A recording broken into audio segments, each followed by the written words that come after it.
దాంట్లో సంతోషించడానికి వీలు లేదు. ఓ పక్కన సంతోషం, ఇంకో పక్కన ఎవడైనా ఏమన్నా అన్నాడంటే ఎంత ఫీల్ అవుతామో. ఎవరన్నా పొర్రపాటున ఏమన్నా అన్నారు అనుకోండి, అది కూడా మనం చెయ్యండి మన మీద అన్నారు అనుకోండి,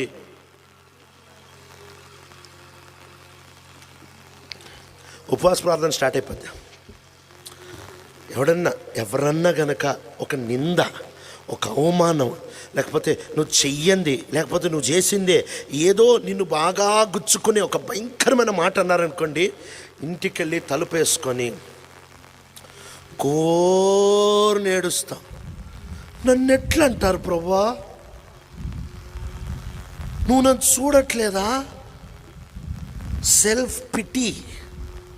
నిన్ను అంటే ఫీల్ అవుతున్నావు అనుకో, నిన్ను ఎవడన్నా ఏమన్నా అన్నాడు అనుకో, లేకపోతే అందరూ కలిసి నిన్ను అన్నారనుకో, నువ్వు ఫీల్ అవుతున్నావు అనుకో, నువ్వు పరిపూర్ణత వైపు వెళ్ళట్లే, నువ్వు మోసం చేసుకుంటున్నావు. స్ట్రైట్గా చెప్తున్నా, నువ్వు పరిపూర్ణత వైపు పోట్లే. ఒకరోజు ఏడుస్తావు, ఆ ఏడుపేదో ఈరోజు ఏడవమని చెప్తున్నా.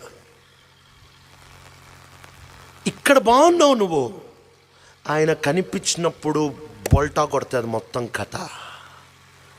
ఆ రోజు 2 కారణాలకు ఏడుస్తావు. ఏంటి ఆ 2 కారణాలు తెలుసా? మొదటి కారణం, నేను ఇక్కడున్నానా, ఎక్కడో ఉందామనుకున్నానే, దీనికోసం ఏడుస్తావు. రెండో కారణం, ఈడొక్కడున్నాడా, ఎక్కడో ఉంటాడు అనుకున్నానే. ఈ 2 కారణాల కోసం ఏడుస్తావు.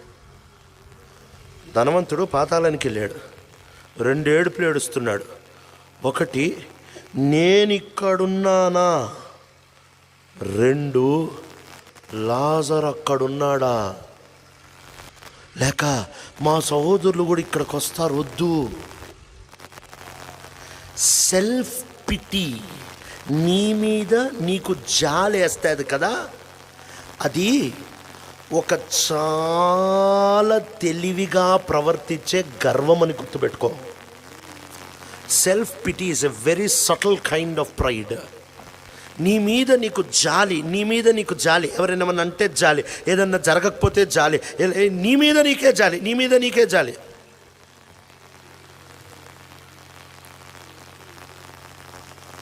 ఇది గర్వానికి ఒక చాలా భయంకరమైన రూపమని గుర్తుపెట్టుకో.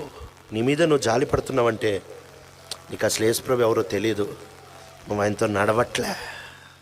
ఎవరైనా ఏమైనా అంటే ఫీల్ అయిపోతున్నావంటే యేసుప్రభు పరిపూర్ణత వైపు పోవట్లేదు. ఎందుకు తెలుసా?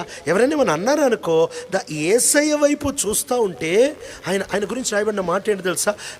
హబక్కూకు 12 హెబ్రీయులకు రాసిన పత్రిక 12:2 యేసు వైపు చూచుచు ఆయన ఏం చేశాడంట, తన ఎదుట ఉంటున్న సంతోషం కొరకు అవమానమును తృణీకారమును నిర్లక్ష్యపెట్టి, looking unto Jesus the author and the finisher of our faith, who for the joy set before him endured the cross, scorning its shame.